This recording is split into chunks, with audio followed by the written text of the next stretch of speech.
तू तू सही बोली जीगे। बचपन के प्यार तू ही धड़कन हमार, तू ही जिए के सहारा। हमें नहीं जाना लियोगे जानहुआ लगाई दे में कलंक के दाग।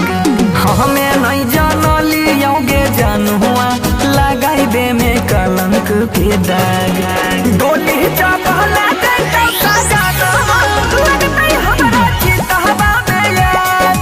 गिर जैते पापा के पगरिया, केने जाइयो तोरा संगे भाग।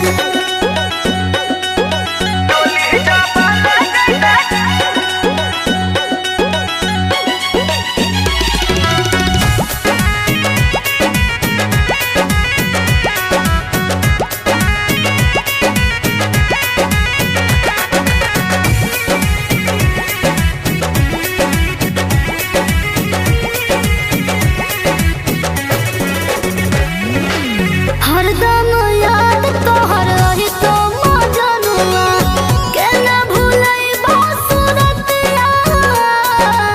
गे जान चल न बाइक जीगे।